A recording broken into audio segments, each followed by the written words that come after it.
नमस्कार। बहुत बहुत स्वागत है आपका एक बार फिर से मेरे YouTube चैनल पर। और आज हम बात करने वाले हैं कुछ ऐसी सोशल मीडिया की खबरों की जिनको बेवजह तूल दी जा रही है, और वो भी हिंदुस्तान के हैंडल्स के द्वारा।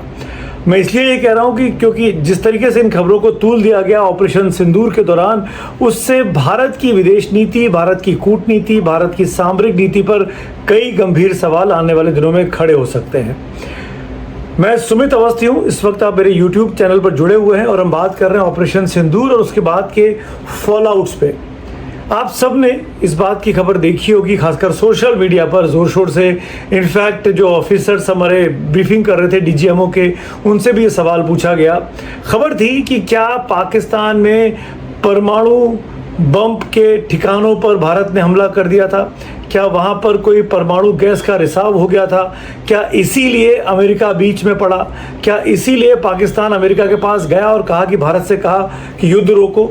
ऐसी तमाम खबरें आपने सोशल मीडिया पर, YouTube चैनल्स पर, व्हाट्सएप पे, इंस्टाग्राम वगैरह पे देखी होंगी।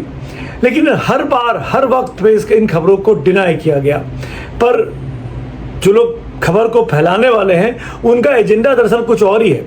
वो इस खबर को फैलाए रखना चाहते हैं और हर तरीके से नकारने के बावजूद भी इस तरह की खबरों को तूल दिया गई, हवा दी गई। और यहाँ तक कि अब तो पब्लिक डिस्कोर्स में, बातचीत में, चौराहों पर, निकड़ों पर, आपस में दोस्तों में इस तरह की बातें होने लगी हैं कि देखो भारत ने परमाणु ठिकानों पर हमला कर दिया था, इसीलिए पाकिस्तान डर गया।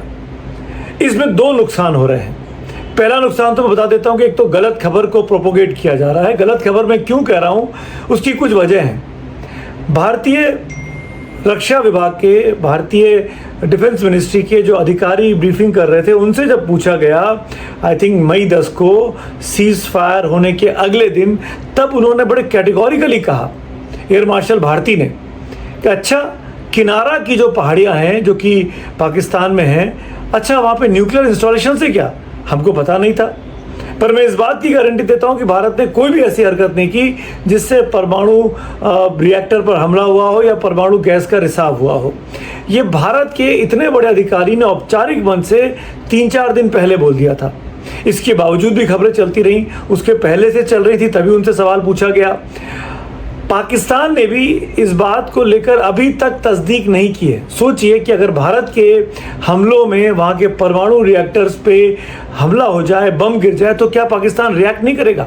जो पाकिस्तान चीख चीख के बोल रहा था कि उसके मिलिट्री ठिकानों पर हमला कर दिया, बहावलपुर में कर दिया, मुरीदके में कर दिया, तो क्या वो ये नहीं बताता?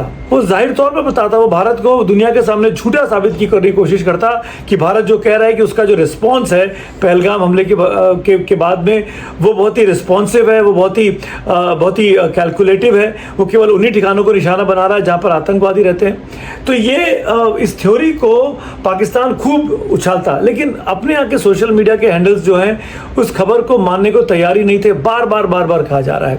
और आज इस खबर में दुनिया की सबसे बड़ी एजेंसी जो है IAEA, international atomic energy agency, जो दुनिया भर के अंदर जो परमाणु बमों को लेकर, परमाणु संयंत्रों को लेकर जो काम चल रहा है, उस पर नज़र रखती है, निगाह रखती है, पता करती है कि परमाणु ऊर्जा का इस्तेमाल बिजली के लिए किया जा रहा है या गलत उद्देश्य के लिए किया जा रहा है। हर देश की एक्टिविटी में उसकी नज़र रहती है।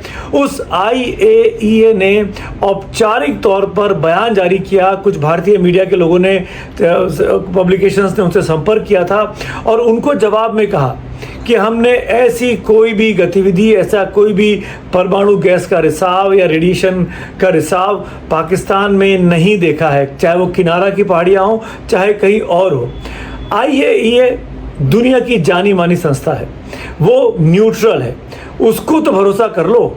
वो तो भारतीय सेना या भारतीय वायुसेना या भारतीय नौसेना से गवर्न नहीं होती है, उस पर तो भारत सरकार का जोर नहीं चलता है। अंतर्राष्ट्रीय एजेंसी है ये। और जब पाकिस्तान नहीं बोल रहा है तो हमारे हैंडल क्या ये साबित करना चाहते हैं बोल के कि भारत ने इतना खौफ पैदा कर दिया पाकिस्तान पर कि वो दौड़ा दौड़ा अमेरिका के पास गया और इसीलिए अमेरिका ने कहा कि परमाणु युद्ध छिड़ सकता है और इस युद्ध पर तुरंत लगाम लगाना चाहिए। भारत डे वन से बोल रहा है कि उसका जब 7 तारीख की रात को जब उसने आतंकी कैंप पर हमला किया, आतंकी ठिकानों पर हमला किया, उसकी लड़ाई ऑपरेशन सिंदूर वहीं पूरा हो गया था। वो तो पाकिस्तान ने पलटकर अपने ड्रोन भेजे, हिंदुस्तान के एयर डिफेंस सिस्टम को भेदने की कोशिश की, भारत के मिलिट्री एस्टेब्लिशमेंट को निशाना बनाने की कोशिश की, भारत के लोगों पे शेलिंग की पुंछ में, रजौरी में। उसका जवाब भारत ने दिया, और जो जवाब दिया वो तो सबके सामने है, उस पर तो मैं बात ही नहीं कर रहा हूँ। दरअसल भारत ने एक खबर का तूल कहाँ से मिला, पाकिस्तान का सबसे बड़ा एयरबेस है सरगोधरा में, जहाँ से F-16 का सबसे बड़ा कमांड सेक्टर है। F-16 अमेरिका के दुनिया में माने जाने वाले सबसे वेल ट्रेन्ड फाइटर प्लेन्स हैं, उसको भारत ने निशाना बनाया। F-16 पे सरगोधरा में F-16 के एक हैंगर पर भारत ने इंस्टॉलेशन में 10 मई की सुबह हमला किया था, और उसके बाद ये कहा गया कि सरगोधरा से ये जो किनारा की पहाड़ियाँ हैं वो कुछ ही मील दूर पर हैं। तो दरअसल भारत की एक मिसाइल वहाँ पर भी गिरी जाके, और वहाँ पर भूकंप आया, भूकंप जैसी चीज़ें महसूस की गई। मैं आपको बता दूँ कि जो ये किनारा की पहाड़ियाँ हैं बलूचिस्तान में आती हैं, और यहाँ पे अक्सर ऐसे भूकंप आते रहते हैं, कोई नई बात नहीं है उस इलाके के लिए। तो भूकंप आने की बात होना, गैस रिसाव होने की बात कहना, ये ऐसे जोड़ लिया गया कि पाकिस्तान ने अपना, माना जाता है कि किनारा की पहाड़ियों की गुफाओं में अपने न्यूक्लियर बमों को छुपा के रखा हुआ है, वहाँ से वो अपनी न्यूक्लियर एक्टिविटी को अंजाम देता है। जो उसने न्यूक्लियर टेस्ट किए भी हैं अतीत में, वो उन्हीं पहाड़ियों के आसपास किए। इसीलिए माना जाता है कि पाकिस्तान के जो परमाणु बम हैं वो वहीं रखे हो सकते हैं, उसका स्टॉक वहीं पर है। लेकिन ये तमाम बातें बिल्कुल बेबुनियाद साबित हो गई। पाकिस्तान ने क्लेम नहीं किया, भारत ने डे 1 पे डिनाई कर दिया, अमेरिका ने नहीं बोला कि वहाँ पे कोई ऑफिशियल न्यूक्लियर रेडिएशन हुआ। अब तो IAEA ने बोल दिया कि ऐसी कोई सबूत हमको नहीं मिले हैं।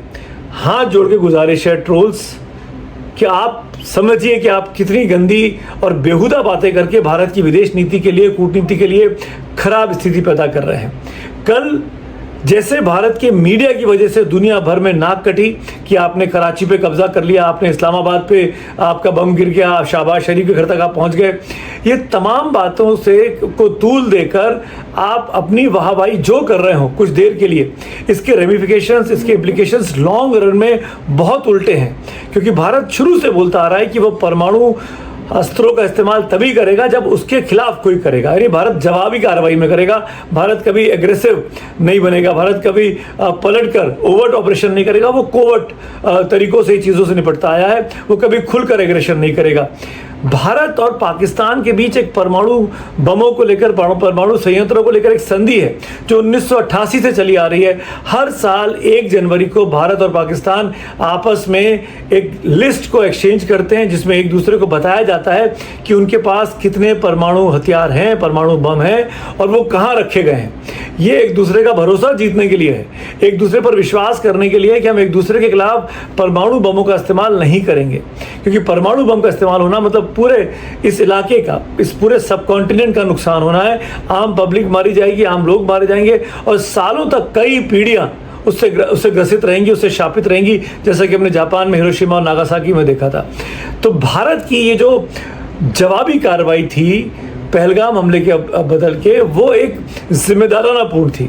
उसको गैर जिम्मेदाराना मत बताइए, उसको ये मत कहिए कि हमने पाकिस्तान को दबा दिया, कुचला दिया, घबरा दिया। इस तरह की बातें करना हिंदुस्तान के लिए बहुत ही खतरनाक है।